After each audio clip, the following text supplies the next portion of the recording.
The Cleveland Browns just got the kind of news that can flip a preseason on its head, and it came straight from Kevin Stefanski.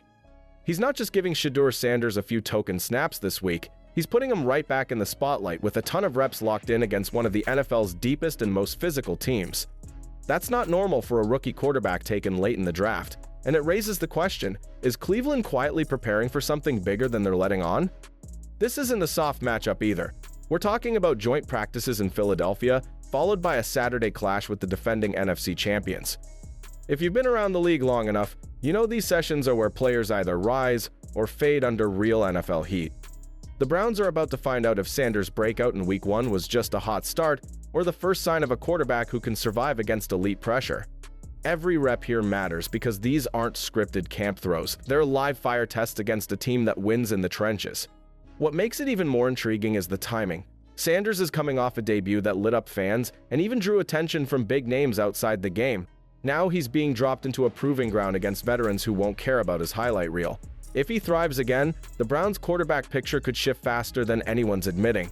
And to understand why this moment carries so much weight, you have to see exactly what he overcame in that first test against Carolina.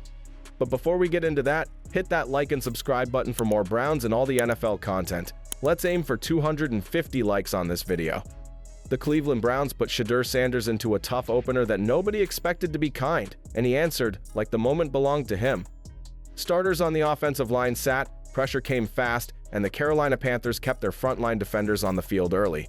Most rookies rushed throws in that storm, yet Sanders kept his feet calm, used his legs when needed, and kept looking downfield for answers, not exits. The box score tells a story, but the context makes it hit different. He went 14 of 23 for 138 yards with 2 touchdowns, 0 interceptions, and a 106.8 rating, and those numbers landed while the pocket was messy and the windows were tight. This was not a night of safe screens and dump-offs. His college profile fits what we saw. He led the nation in completion rate at Colorado, and in Cleveland he backed it up by placing the ball where only his guys could touch it. What sticks is how the game shifted. Early drives stalled, the heat kept coming, then the timing clicked, and the offense started to breathe. That swing matters, because it shows a young quarterback solving problems in real time, not just riding a hot start. Now it is time to break down the 2 scoring throws that changed everything. The footwork, the eye discipline, and the ball placement that turned tight coverage into points. The Cleveland Browns saw 2 throws that flipped the whole night, and each one showed a different strength. On the first score, coverage squeezed tight with multiple Panthers closing the window. Sanders kept a calm base, held the safety with his eyes, then lifted the ball just high enough to clear the hands and drop it where only his target could touch it. That is control under stress, not luck, and it told the defense he can win even when the space is small. The second score brought a different test. A rusher flashed free, Amani Marshall delivered a clutch pickup, and Sanders slid right to buy a heartbeat of room.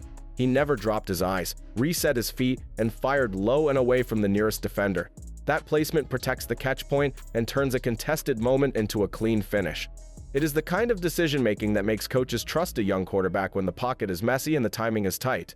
Put those 2 plays together, and you see why the buzz grew so fast. One throw shows touch over traffic, the other shows poise and patience when heat arrives. The next question is how the Browns handle that tape when they set the plan for this week, who gets which reps, and what that order means for Saturday. The Cleveland Browns are not riding the wave, they are controlling it, and that choice is the real headline. After all the buzz around Shedeur Sanders, Kevin Stefanski kept the plan steady, which hints at a larger strategy coming into focus. Nobody expected patience to be the move after a debut that caught the league's attention, yet Cleveland is signaling that development comes first, and that usually means they like what they see and want it to grow the right way. Here's how the rotation quietly tells the story. Joe Flacco handled the first team in full field work, the veteran voice that sets the standard. Kenny Pickett stayed in 7-on-7 while he manages a hamstring, still sharp in rhythm throws, not a rookie and not rushed.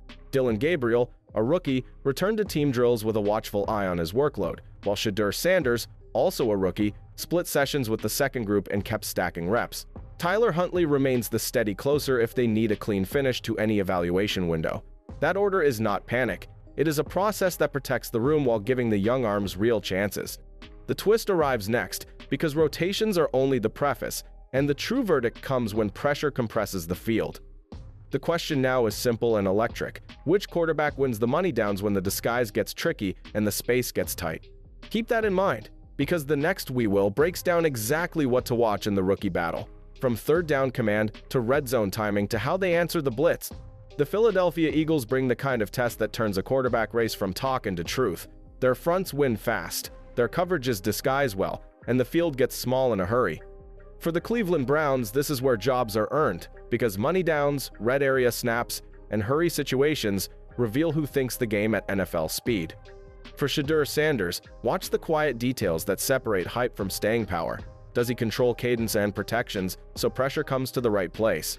Does he keep his eyes up when the pocket shifts and still hit timing routes on rhythm? When they roll him or ask him to reset his launch point, does the ball arrive on time and outside the danger zone? If he keeps stacking smart throws while staying aggressive, coaches start to trust him with more of the call sheet. For Dillon Gabriel, the checklist is different, but just as important. After the hamstring, look for a firm base, clean footwork, and easy velocity without forcing it. Can he climb and slide instead of bailing, and can he hit vertical shots in structure when the safety spins late? Most of all, who builds instant timing with the pass catchers? Because the next piece of this story lives in the receiver room and the ripple effects that come when one quarterback clicks with the right targets. The Cleveland Browns know the quarterback race will only move as far as the targets can take it, and that turns the receiver room into the real pressure point this week. One hot connection can tilt practice rep orders, one drop can stall momentum, and one special team spark can change who dresses on game day. Nobody is saying it out loud, but the choices at wideout can decide how aggressive the staff can be with the young passers. Deontay Johnson sets the standard with clean routes and separation, Jerry Jeudy brings bursts that turn simple throws into chunk gains, Cedric Tillman supplies size and strength on contested balls, Jamari Thrash flashes quick feet and instant acceleration, and DeAndre Carter adds return value plus reliable underneath work. Then there is Gage Larvadain, pushing every day with fearless catches and juice in the return game. If Stefanski leans into heavy two tight end looks, the Browns can survive with 5 receivers, which opens room to carry depth at quarterback without starving the offense of speed or hands. That math makes every rep matter, and it puts a spotlight on the next storyline that shook the room. A local surprise playmaker made waves with a one-handed grab, then saw his momentum paused by a hamstring setback and a waiver move that raised eyebrows. The question now is whether that promise returns in time to claim a spot, or if someone else seizes the lane he created. And that takes us straight to the update you have been waiting for. Luke Floria's breakout camp with the Cleveland Browns came to an abrupt halt after a one-handed grab from Shedeur Sanders left him with a grade 2 hamstring strain and a 2 to 3 week recovery. Waived with the intention of bringing him back for injured reserve or the practice squad if unclaimed, Floria had been winning trust with quick separation, reliable hands, and special teams effort.